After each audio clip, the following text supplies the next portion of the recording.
Hey, so I'm currently on holiday, but I thought I'd take this opportunity to film a video because I've been left at home while everyone's gone out.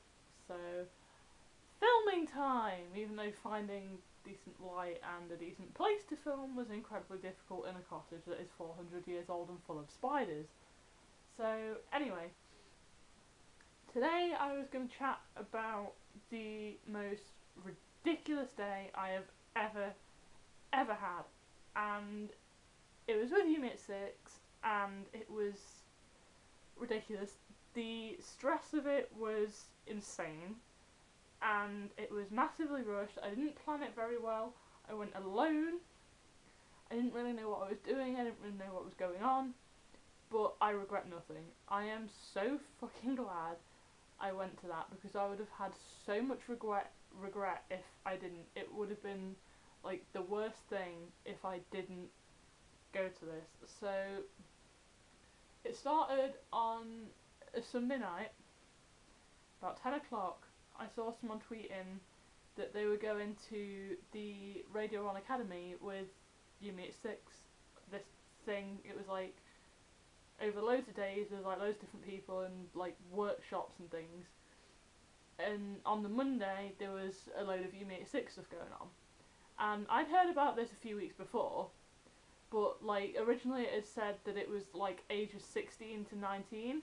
Now I'm 20, so I thought, oh, I can't do that. And it was in Hull, so I didn't think I could afford to go because it's either 2 or 3 trains for me to get to Hull. So I was like, oh, it doesn't matter. But then on the Sunday night, I saw that one of my Twitter friends was going, and I knew that she was over 19, so I messaged her like, hey, did they not ask for your age? Do you think they're going to check ID or anything? And she said, no, it's fine, I've booked onto it and I'm like 21 or whatever. So I was like, okay. So then I was like, how much are the trains going to cost me? And I booked my train at like 11 on Sunday night, and my train left Derby at 8:15. So to get into Derby to get that train for 8:15, I had to leave the house at 6:30. Well, a little bit earlier than that to get my bus. I had to leave at 6:30. I planned this at 11 p.m. on Sunday night, and what was going on was there was a live performance, which there was no tickets left for, so I didn't bother with that. That was at like 12 o'clock. I thought, oh, I won't bother with that. I didn't book a ticket, but you could go onto like a waiting list thing. So I went onto the waiting list for that, and I got a ticket for that. I got a text through to my phone at about 5:30 on Monday morning, like just after I'd woken up to go out. I got a text through saying, you've got tickets to the live performance as well. So that meant I had to get there even earlier. I had to get there for like 11:15, so I had to get an earlier train than I had originally planned, which was very stressful. It cost me more than I expected it to as well, and I had to be there for that. And then there was, after the live performance, there was 2 talks. It was called Making It as a Band, it was meant to be Josh, Matt and Dan, but Dan went home in the end because he was ill after the performance. And then there was a guitar masterclass with Chris and Max. But I booked onto the Making It as a Band because that's the only one there was tickets left for. And I got the last ticket for that on Sunday night, so I was like, okay. So I was going to that one. And then I ended up actually going to the guitar masterclass, which I'll talk about in a little bit. So I got on the train to Hull. In the morning, my friend had been doing a little bit of like stalking and realised that she thought Josh was going to have to change trains in Doncaster, and he tweeted that he was already en route. So we thought he was going to be on my train I changed trains in Sheffield, and it went through Doncaster to Hull. So we thought Josh was going to be on my train in the morning, like from Doncaster to Hull, but it turned out he wasn't. He got an earlier direct train, we think, from London straight up to Hull, but we thought he was going to have to change in Doncaster, so we thought he was going to be on my train. And I thought I saw him getting onto my train, like, in Sheffield, but it wasn't him because he wouldn't have been in Sheffield anyway. And then, so I was stressing, like, oh my god, what if Josh is on my train? And that was panicking me because I was like, I'm not ready to encounter Josh right now. And I was in so much pain already by this point because my bus into Derby for my train had been running late as well. So I got into Derby with 6 minutes between like my bus arriving and my train leaving. The walk from the bus stop to the train station is normally about a 10-minute walk. So I had to run and then collect my tickets, run up a load of stairs, find the platform, and I only just made the train by about 30 seconds. So I was like, I was stressed, I was flustered, I was exhausted at this point because I'd had no sleep and I just ran like a mile and a half from the bus stop to the train station. And I got the train. I got to Hull. I didn't know what the hell was going on. I didn't even know if I'd made it like in time to be let into the performance, but I did. And then they played the performance. They only played 4 songs and they were like acoustic, which was just, it was very like ghostly and eerie, and I don't know why, because it was in like this weird theatre place as well that's normally designed for like choirs and schools and things. So it was really weird. And then they played Take on the World like acoustic as well, which I've never seen before. I've seen it live, but I've not seen it like stripped down in acoustic, and that had me almost in tears. And they played Room to Breathe acoustic as well, which again I've never seen. So I was just like almost crying at this point. And then we came out of the performance. We came back outside, like out of the theatre, and there was 4 people there, like friends with the girl I knew from Twitter, and 2 of them had tickets for like both talks, but both talks were on at the same time, like the band one and the guitar masterclass. So they decided that they were going to go to the band talk, so I took their ticket for the guitar masterclass.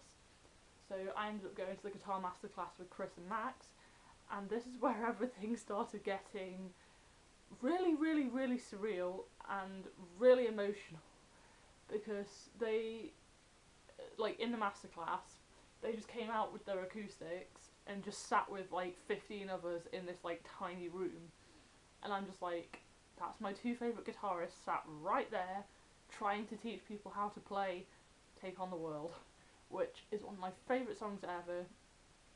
And at first Chris and Max were like sat together, and then but because there was like 10 of us sat in a circle like around them, they couldn't really like properly teach everyone. So Max was just like, we'll split off.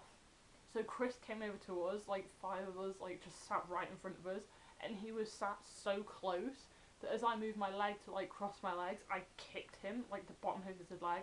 That is how close he was sat, sorry, and I was just like, oh my god, that's Chris right there, like, you're just sat there playing your acoustic, and I can't handle this. And then he was trying to teach Take on the World, but then he just kind of got distracted and started chatting to everyone. And he was chatting to me and my friend Sam, and Sam was just like, oh, I've been trying to learn your songs for years, whatever. And he was like trying to teach all these songs. And then she asked him how to play Always Attract, which is my favourite Unit 6 song. It's my favourite it's one of my favourite songs ever. And she just asked him to play it, and he sat there and started playing it, and I was holding back so many tears because I didn't want to cry in front of him, because that would have been so embarrassing, because there was a load of other people there as well, and I really, really did not want to cry in front of him. So I was just like, oh my god. And me and Sam were just like, you're really talented, and like complimenting him, and he was trying to hide under his hair, which was, oh my god. And then this guy saved us because we were complimenting him and he was like blushing, and then this guy was just like, oh, you must be a guitar master because it's called a masterclass. And he was like, oh, I'm really not, I'm not that good. And I was just like, you are incredibly talented. And he was so nice about it and so humble, and he was talking about like all the equipment and stuff he uses, and I was just like, you are actually so intelligent as well. And it's so, oh my god. And then Sam also asked him to play, like, how to play No One Does It Better and Crash, and they're 2 more of like my favourite Unit 6 songs, and he was just sat there playing them on his acoustic, and I was like, this is too much for me to handle. This is my favourite guitarist from my favourite band sat in front of me in a tiny room with like 15 people playing my favourite songs on his acoustic, and I was just like, I was dead at this point. My emotions were done. I couldn't handle like anything. And then as we were talking to him, we were like, oh, you guys haven't actually made a bad song. And we were talking to him about Gossip, because every Unit 6 fan knows that Josh hates Gossip and thinks it's awful, and they like never play it because Josh thinks it's awful. And Chris was like, oh, I don't mind it, it's not that bad, we just don't like it because we've played it a million times. And I was like, I'm actually sat talking to Chris from Unit 6 about Gossip, like the song that we thought they all hated and whatever. And then he was talking about all his guitars and his equipment and things, and he was like talking about all the guitars that he plays on stage, and he was just chatting about it, and I like knew that he was gonna say that he liked like old guitars and old equipment and things, because I'm that much trash. I know like everything about them and their equipment and stuff. Well, not like how it works or whatever, but I kind of know what they use and things. And yeah, he was talking about all his guitars, and I'm just like, yeah, I knew you were gonna say you liked old guitars, because I know what you're like. You're a nerd. And Max was like on the other side of the room with these other people, and he starts singing Take on the World to like show the people like obviously how it goes in the rhythm and things. And I'm sorry, Max cannot sing. So I was just chatting to Chris, but at the same time I was just giggling away at Max because he was trying to sing, and I was I was laughing so hard. And then this woman came in and was like, the time's up, like whatever. And so they stopped playing and they came back together, and we ended up like having pictures taken with them and things. I asked Max to get a video message from my friend Becca, and in this video message, like somehow we ended up talking about the dumb cake from Doncaster. Like, I don't know how. Apparently I was saying something about like, oh, people never read my tweets or acknowledge me or whatever. And Max turned around and said like, oh, I do acknowledge you. There was a Twitter feed that I read, and this Twitter feed had been about a debate whether like they ate the cake or not. So he said that like, oh, he read the whole Twitter feed, and then he literally just shouted in my face, of course we ate the bloody cake, like right in my face. And then on Becca's video he was like, it was Becca and the cake antics. I was like, nah. And then that was really really embarrassing, and we got pictures with Max and Chris, and we got like a big group picture with the guitars and things, and I got this signed guitar pick. It's signed by Max on the other side, but it's in this thing so you can't see it. That's Chris's, and it's got a little love heart on it, and it's so cute. I got that, and then we took the group picture, and there's videos and things as well all over Facebook and the internet. And Chris posted the group picture on his Instagram, and I was just like, I'm on Chris's Instagram now.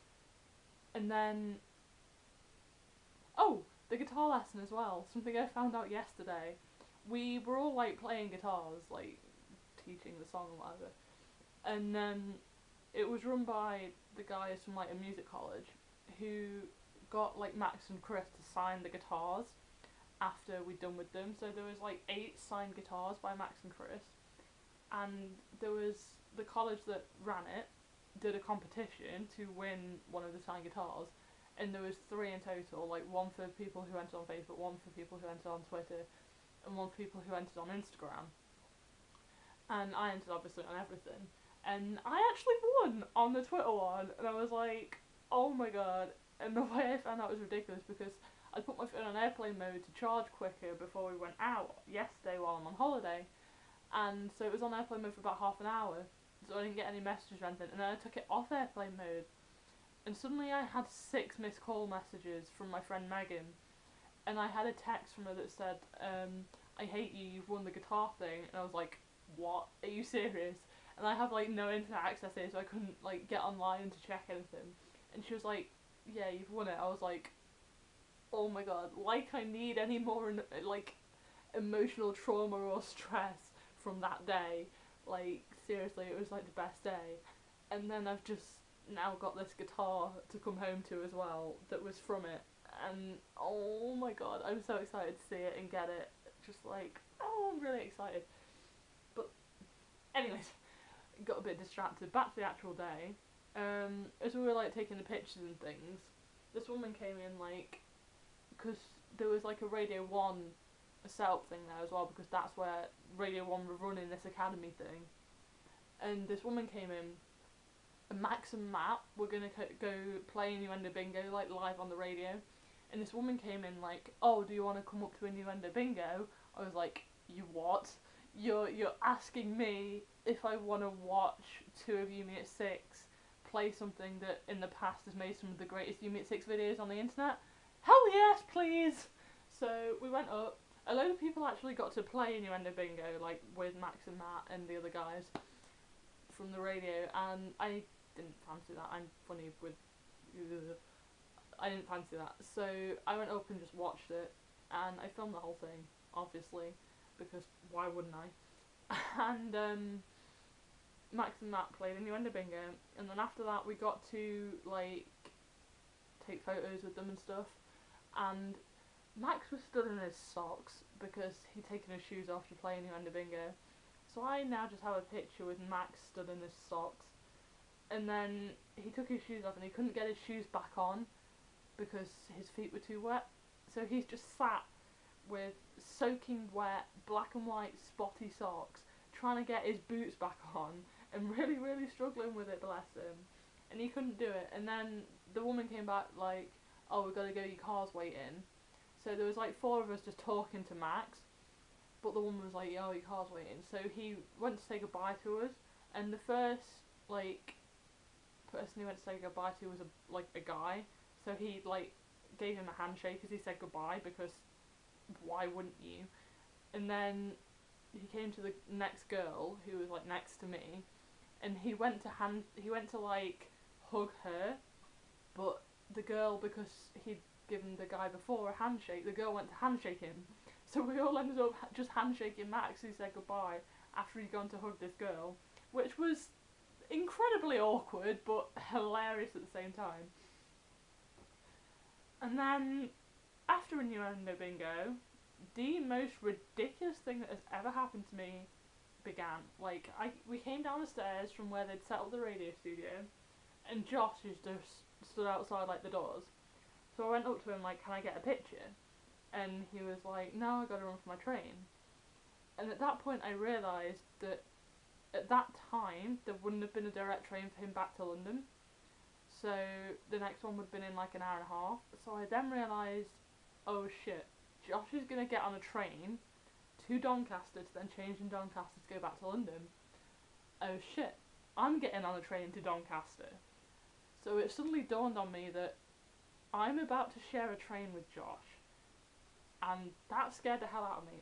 So I just started walking to the station, and he was walking behind me, which was really, really intimidating. Like, I could feel him looking at me, and I didn't like that. Like, Josh, you're just staring at me and I don't like this. But at the same time I was fine with it.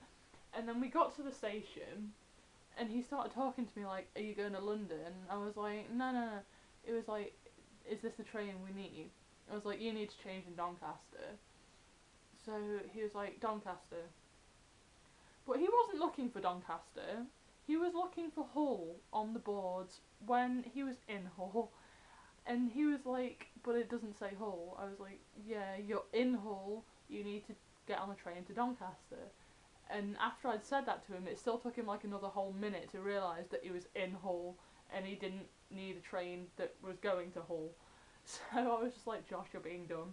And then he was like, I don't know transport up here, okay? I was like, well, if I can do it, then I'm sure you can. And I actually said that to him, and he was getting sassy with me, and I was like, I just helped Josh Franceschi get on the train. I'm not okay. So then we went to get on the train, and the train was basically just like this big bus on the train line. And Josh was complaining about that. Like, he saw it and saw Doncaster on the thing, and he was like, is that definitely the train? No way, that's just a bus. And he was going on about it, and then there was like 50 kids going to get on the train as well, which he also complained about. He was like, no way. But then he was really nice to them. He just like let them all get on first, and he was chatting to the teachers and the kids. I was like, you poor children, you don't know what you're in the presence of. And the teachers were looking at me like weirdly because I was just like gorming at Josh apparently. And then I tried to make it obvious because I had a Kerrang with him in it, and I had my You Made It 6 t-shirt on, so I tried to make it obvious that that's why I was like, oh my god, but they were still looking at me really strangely. But yeah, Josh was all talking to like all the kids and the teachers, and like through the little gates to get onto the train, he like let absolutely everyone go on first. So in my head I was just thinking, oh my god, you're so sweet, you're so nice, you're a gentleman. But it slipped out my mouth. I was like, you're such a gentleman. I didn't mean to say it. And he was just like, yeah, always. I was like, I'm crying right now. And then I sat down, and he sat across from me, like on the other side. So I was like, okay, this is fine. And then he was sat talking on the phone for like half an hour. I was sat reading my Kerangs. And then he came off the phone, and he said like, oh, what Kerangs have you got? And I just like took it out and showed him them all. And then he was talking to me, but I couldn't hear him properly because the train was really fucking loud. So just without thinking about it, I just went and sat next to him because I couldn't hear him, and I was just like, what am I doing? And then his bag was like on the seat next to him, so he went to move it, and this other woman was travelling with him, some journalist woman, and she helped him move it, and she was like, God, what's in that bag? And Josh was just like, a body. I was like, why? It's probably mine. I'm dead right now. And yeah, so I went and sat next to him. He was sat reading the magazines and like talking about the stuff in them. And one of them was like the Rockstar test in Kerrang. And he was like, oh, I can't be a rock star if I've not even made the list of rock stars. And I was like, nah, you're not. You're too nice and you're too down to earth to be considered like anything even like a rock star. And he saw a poster of like him in one of them, and he just pointed at it like, shouldn't that be on your wall? And I was like, yeah, but I live with my boyfriend who it's his room and not allowed a lot of posters, but I do have a poster of you up. And he was like, oh, that's good then, I've made it in some way. And he was just being so nice and so down to earth about everything. And he was like, oh yeah, I've made it, that's good then. And there was one article in it that was about Hold Me Down, like their album from a bit ago. And he was like, because there was a picture of like all of them on it, and he was saying like how Chris looks exactly the same, and he was talking about each of them individually, and he talked about Chris last, and me and Josh said it like the exact same time, like Chris looks the same, we said it at the same time, and Josh was like questioning what the hell his old hair was, and saying that Max doesn't even look like the same guy, which is true. And then sadly, that train journey came to an end in Doncaster. I was sat next to him for like half an hour. As we stood up to get off the train, like as I was putting my bag on my shoulder, the train slammed its brakes on, and I nearly went flying. And he put his arm up to try and catch me, even though he fell as well. And my bag actually swung around and hit him in the stomach, which I felt so awkward about because my bag was quite heavy as well, so that could have hurt him. I was like, oh god, I'm not going to say anything though. And as we got off the train, he was like, oh, how long have you got for your train? I was like, oh, I think I've got about 4 minutes, I don't actually know. And he was like, oh, you should run. I was like, I don't run for anyone, mate. And then he was like, because I told him on the way back that I'd had to get like 2 trains to get home. And he was like, make sure you get the right trains, you get home safe. And I was like, you are so sweet, just stop being so nice. And he, as we got off the train and like we parted, he went to hug me, but I'd already started walking off, so he just ended up patting me on the back, like, get home safe. I was like, I'm dying, what is happening here, what is this? And I thought the day was over when Innuendo Bingo finished. I thought I was going to get like a quick selfie with Josh if he was stood there, and then leave and just go home and nothing had happened. But yeah, I then ended up being sat on a train with Josh, who is my biggest fucking idol, and like, I don't know how it happened. It was the most ridiculous thing that has ever happened, and then yesterday finding out I'd won the guitar, it just made everything even worse. I'm just like, did that actually happen? And this is like over a month ago now, and I'm just like, did it really happen? Was it real? And I can't believe it. It was incredible, and I don't know a lot of bands that would do stuff like that, but they did, and I love them for it, and it was great. So I'm gonna go cry now about it again. Goodbye. So I figured I should probably show this off. It's the guitar that came. Obviously I'm at home now and my voice is dead, but this is the guitar and it's got the signatures. And it's even better as well because I was actually holding some of the guitars while they signed them, so I like helped them to sign these, and it's just, yeah, I've left the stickers on because I don't want to ruin it. So yeah, there's that.